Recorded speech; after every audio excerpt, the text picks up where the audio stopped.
ಇದು ಅಖಾಡ big fight ವಿಶೇಷ. ನಾನು ರಮಾಕಾಂತ್. ಪಟ್ಟದ ಪಗಡೆ ಆಟಕ್ಕೆ ಫಾರಿನ್ ಟಚ್ ಸಿಗ್ತಾ ಇದೆಯಾ? ಇಲ್ಲಿ ಪಶುಸಂಗೋಪನೆ ಹೆಸರಲ್ಲಿ ಒಂದು ಬಣ ಇಲ್ಲಿ ಫಾರಿನ್ ಟ್ರಿಪ್ಪನ್ನು ಮಾಡ್ತಾ ಇದ್ದಾರಾ? ಪಶುಸಂಗೋಪನೆ ಹೇಗೆ ಮಾಡಬೇಕು, ಪಶು ಆಹಾರ, ಪಶುವಿನ ಸಾಕಾಣಿಕೆ, ಹಾಲು ಸಂಸ್ಕರಣೆ, ಹಾಲಿನ ಉತ್ಪನ್ನಗಳು ಯಾವ ರೀತಿ ನೋಡ್ಕೊಳ್ಬೇಕಾಗತ್ತೆ ನಾವು, ಈ ಎಲ್ಲ ವಿಚಾರಗಳಿಗೆ ಸಂಬಂಧಪಟ್ಟಂತೆ ಈ ಒಂದು ಪ್ಲ್ಯಾನ್ ಮಾಡಿಕೊಂಡು ಟ್ರಿಪ್ಪನ್ನು ಹೊರಟಿದ್ದಾರಾ? ಅದು ಆಸ್ಟ್ರೇಲಿಯಾ ಮತ್ತು ನ್ಯೂಜಿಲೆಂಡ್ಗೆ. ಆಸ್ಟ್ರೇಲಿಯಾ ಮತ್ತು ನ್ಯೂಜಿಲೆಂಡ್ಗೆ ಪಶುಸಂಗೋಪನೆ ಹೆಸರಲ್ಲಿ ಇವರು ಟ್ರಿಪ್ ಮಾಡ್ತಿರೋದು ಯಾಕೆ? ನಿಜವಾಗಿಯೂ ಇದು ಪಶುಸಂಗೋಪನೆ ಕ್ಷೇತ್ರದ ಅಧ್ಯಯನಕ್ಕೆ ಅಂತ ಹೋಗ್ತಿರೋದಾ, ಅಥವಾ ಸಿದ್ದರಾಮಯ್ಯನವರೋ ಇಲ್ಲ ಡಿ ಕೆ ಶಿವಕುಮಾರ್ ಅವರೋ ಈ ಬಣದ ಶಾಸಕರು ಮುಖ್ಯಮಂತ್ರಿ ಹುದ್ದೆ ವಿಚಾರಕ್ಕೆ ಸಂಬಂಧಪಟ್ಟಂತೆ ಇರೋ ಮುಖ್ಯಮಂತ್ರಿಯನ್ನೇ ಮುಂದುವರಿಸಿ ಅಂತಾನೋ ಹೊಸ ಮುಖ್ಯಮಂತ್ರಿನ ತಗೊಂಡು ಬನ್ನಿ ಅಂತಾನೋ ಒಂದು ಪ್ಲ್ಯಾನ್ ಮಾಡಿಕೊಂಡು ಹೊರಟಿರೋದಾ?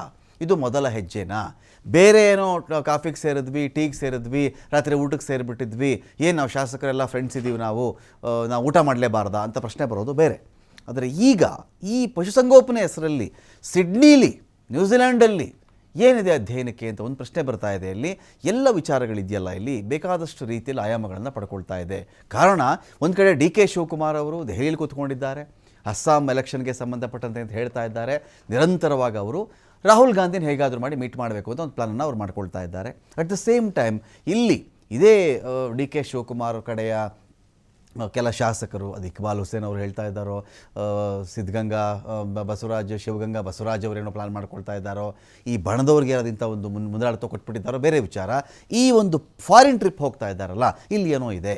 ಪರ್ ಪರ್ಸನ್ ಒಬ್ಬ ವ್ಯಕ್ತಿಗಿಲ್ಲಿ 8 ಲಕ್ಷ ರೂಪಾಯಿಗಳಂತ ನಿಗದಿಯಾಗಿದ್ಯಂತೆ. 8 ಲಕ್ಷ ರೂಪಾಯಿಗಳು ನೋಡಪ್ಪ, ಒಬ್ಬ ವ್ಯಕ್ತಿ ಆತನ ಜೊತೆಗೆ ಬರ್ತಕ್ಕಂಥವ್ರು ಒಬ್ಬರಿಗೆ ಅಂತ, ಅವರ ಕೇರ್ ಟೇಕರ್ ಅಥವಾ ಈ ರೀತಿ ಒಂದು ವಿಚಾರಕ್ಕೆ ಸಂಬಂಧಪಟ್ಟಂತೆ ಇನ್ನೊಬ್ಬರು ಇರ್ತಾರೆ. ಅದನ್ನು ಮೀರಿದ್ರೆ ಅದು ನಿನ್ನ ಜವಾಬ್ದಾರಿಯಪ್ಪ. ಅದನ್ನು ಜೊತೇಲಿ ಬರೋರಿಗೆ ನಾನು ಈ ಒಂದು ಇಲ್ಲ ಉಳ್ಕೊಳ್ಳೋಕ್ಕೆ ಅವಕಾಶ ಮಾಡಿಕೊಡ್ತೀನಿ, ಇಲ್ಲ ಫ್ಲೈಟ್ ಟಿಕೆಟ್ ಬುಕ್ ಮಾಡಿಕೊಡ್ತೀನಿ, ಊಟ ತಿಂಡಿ ಅಲ್ಲಿನ ವಸತಿ ಎಲ್ಲ ನಿಂದು, ಈ ಥರದೊಂದು ಲೆಕ್ಕಾಚಾರ ಆಚೆ ಬರ್ತಾ ಇದೆ. ಅದರ ಮೇಲೆ ನೀನು ಕರ್ಕೊಂಡು ಬಂದರೆ ಅದು ನಿನ್ನ ಖರ್ಚು ವಿಚಾರಕ್ಕೆ ಬರುತ್ತೆ. ಪಶುಸಂಗೋಪನಾ ಇಲಾಖೆಗೂ ಇದಕ್ಕೂ ಸಂಬಂಧ ಇಲ್ಲ ಅಂತ ಕೆಲವರು ಹೇಳ್ತಾ ಇದ್ದಾರೆ. ಸೊ ಇದರಲ್ಲೊಂದು 22 ಜನ ಅಂತ ಒಂದು ಮಾಹಿತಿ, 25 ಜನ ಕೂಡ ಆಗಬಹುದು ಅಂತ ಇನ್ನೊಂದು ಮಾಹಿತಿ, ಇಲ್ಲ 27 ಜನ ಇದ್ದಾರಂತೆ ಅಂತ ಒಂದು ಮಾಹಿತಿ. ಇನ್ನೊಂದು ಮಾಹಿತಿಯ ಪ್ರಕಾರವಾಗಿ ಇದರಲ್ಲಿ ಬರೀ ಕಾಂಗ್ರೆಸ್ನವರೇ ಹೋಗ್ತಾ ಇಲ್ಲ, ಕೆಲ ಬೇರೆ ಪಕ್ಷಗಳವರು ಕೂಡ ಪಶುಸಂಗೋಪನೆ ಕ್ಷೇತ್ರದಲ್ಲಿ ಬಹಳ ಆಸಕ್ತಿ ಇಟ್ಕೊಂಡಿರ್ತಕ್ಕಂಥವರು ಕೂಡ ಹೋಗಬಹುದು ಅಂತ ಒಂದು ಮಾಹಿತಿ ಇದೆ. ಹಾಗಾದರೆ ಇಲ್ಲಿ ನಡೀತಿರೋದು ನಿಜವಾಗಿಯೂ ಪಶುಸಂಗೋಪನೆ ಇಲಾಖೆ ಉದ್ಧಾರಕ್ಕೆ ಕಾರಣ ಯಾರೆಲ್ಲ ಈ ಥರ ಹೋಗಿದ್ದಾರಲ್ಲ, ಇತ್ತೀಚಿನ 2-3 ದಶಕದಲ್ಲಿ ನಾವು ಕೇಳಿದ್ದೀವಲ್ವಾ, ಇಸ್ರೇಲ್ಗೆ ಹೋಗ್ಬಿಡ್ತೀನಿ, ನಾನು ಆ ಥರದ ಬೆಳೆ ಬೆಳೆದು ಬಿಡ್ತೀನಿ, ಇಲ್ಲಿ ನಾಳೆ ಬೆಳಗ್ಗೆಯಿಂದ ಇಸ್ರೇಲ್ ಕೃಷಿ ಮಾದರಿ ಅಳವಡಿಸ್ಕೊಂಡ್ಬಿಡ್ತೀನಿ, ನಮ್ಮ ರೈತರೆಲ್ಲ ಇನ್ನು ಇಸ್ರೇಲ್ ಮಾಡಲ್ಲೇ, ಮನೆಯಲ್ಲಿ ಮಣ್ಣೇ ಇಲ್ಲದೆ ನಾನು ಬೆಳೆ ಬೆಳೆದು ಬಿಡ್ತೀನಿ, ಬರೀ ನೀರು ಹಾಕ್ಕೊಂಡು ಇದೆಲ್ಲ ಕಥೆಗಳು ಕೇಳಿದ್ದೀವಲ್ಲ ನಾವು, ಹಿಂದೆ ಎಲ್ಲರೂ ಹೋಗಿ ಬಂದಿದ್ದು. ಯಾರ್ಯಾರು ಹೋಗಿ ಬಂದು ಏನೇನು ರಿಪೋರ್ಟ್ ಕೊಟ್ಟರು, ಚೈನಾ ಪ್ರವಾಸ ಕೇಳಿದ್ದೀವಿ, ಜಪಾನ್ ಪ್ರವಾಸ ಕೇಳಿದ್ದೀವಿ, ಏನೇನು ಮಾಡಿದ್ದಾರೆ ಅಂತ ನೋಡಿದಾಗ ದೊಡ್ಡ ರಿಪೋರ್ಟ್ ಅದು. ಏನು ಮಾಡಿದ್ದು ನಾವು ಕಾಣೆ, ನಾಮಕೆ ವ್ಯವಸ್ಥೆ ಒಂದು ರಿಪೋರ್ಟ್ ಕೊಟ್ಟಿರಬೇಕು, ಇಂಪ್ಲಿಮೆಂಟೇಷನ್ ಎಲ್ಲೂ ಆಗಲಿಲ್ಲ. ಇವರ ಒಂದು ಎಂಜಾಯ್ಮೆಂಟ್ಗೆ ಅಂತ ಹೋಗ್ತಾ ಇದ್ದಾರಾ, ನಿಜವಾಗಿಯೂ ಪಶುಸಂಗೋಪನೆ ವಿಚಾರಕ್ಕೆ ಸಂಬಂಧಪಟ್ಟಂಥ ಅಧ್ಯಯನಕ್ಕೆ ಹೋಗಿದ್ದಾರಾ?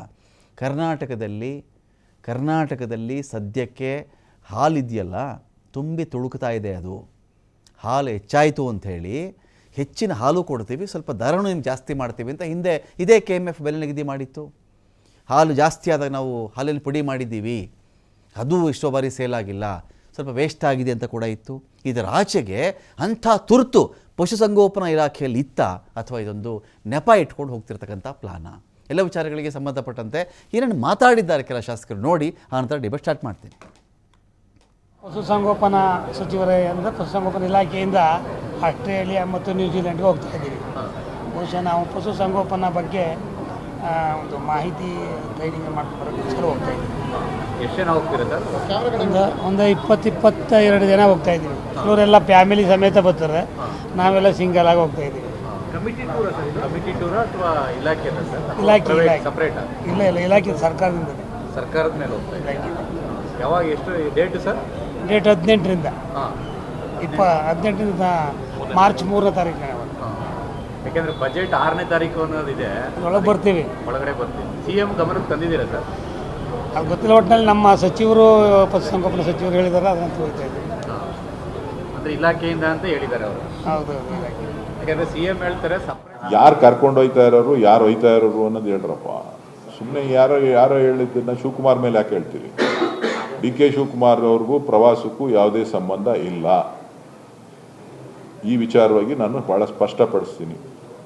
ಪ್ರವಾಸ ಅವರ ವೈಯಕ್ತಿಕ ಇರ್ಬೋದು ಅಥವಾ ಬೇರೆಗಳು ಪ್ರಾಯೋಜಕತ್ವ ಇರ್ಬೋದು.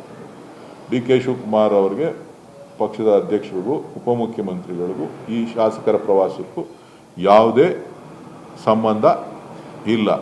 ಅದನ್ನೇನಾರ ಊಟಾಗ್ತಾ ಇದ್ರೆ ಅದು ರಾಜಕೀಯ ದುರುದ್ದೇಶದಿಂದ ಶಿವಕುಮಾರ್ ಅವರು ಕೆಟ್ಟ ಹೆಸರು ತರಬೇಕು ಅಂತ ಕೆಲವು ನಮ್ಮ ಪಕ್ಷದವರೇ ಮಾಡ್ತಾ ಇರ್ಬೋದು. ನಮ್ಮ ಪಕ್ಷದವ್ರು ಮಾಡ್ತಾ ಇದ್ದಾರೆ, ವಿರೋಧ ಪಕ್ಷದವ್ರು ಮಾಡ್ತಾ ಇದ್ದಾರೆ ಗೊತ್ತಿಲ್ಲ. ಒಟ್ಟಿನಲ್ಲಿ ಶಿವಕುಮಾರ್ ಇದರಲ್ಲಿ ಪಾಲ್ದಾರ್ ಅಲ್ಲ. ನಾನು ಕಾಲ ಉತ್ತರ ಕೊಡ್ತದೆ ಅಂತ ಹೇಳಿದ್ದೀನಿ. ಈಗ ನಾವು ಏನು ಮಾತಾಡಿದ್ದೀವಿ ಅನ್ನೋದು ನಮ್ಗಳಿಗೆ ಮಾತ್ರ ಗೊತ್ತು ಅಂತ ಹೇಳಿದ್ದೀನಿ. ಮಾತಾಡೋಣ. ಪ್ರತಿ ಬಾರಿಯೂ ಕೂಡ ಕಾಲ ಉತ್ತರ ಕೊಡುತ್ತೆ ಅಂತ ತಾವು ಹೇಳ್ತೀರಿ, ಸುರೇಶ್ ಅವರು ಹೇಳ್ತಾರೆ. ಆ ಕಾಲ ಯಾವಾಗ ಬರುತ್ತೆ ಅಂತ ನೋಡೋಣ, ಟೈಮ್ ನೋಡ್ಬಿಟ್ಟು ಹೇಳ್ತೀನಿ. ಬಜೆಟ್ ಸಂದರ್ಭದಲ್ಲಿ ವಿದೇಶಿ ಪ್ರವಾಸಕ್ಕೆ ಹೋಗ್ತಾ ಇದ್ದಾರೆ ಸರ್, ಇದು ಒಂದಷ್ಟು ಗೊಂದಲ ಸೃಷ್ಟಿ ಮಾಡ್ತಾ ಇದೆ. ನನಗೆ ಗೊತ್ತಿಲ್ಲಪ್ಪ ಅದು ಯಾವ ಪ್ರವಾಸ ಎಲ್ಲಿಗೆ ಹೋಗ್ತಾರೆ.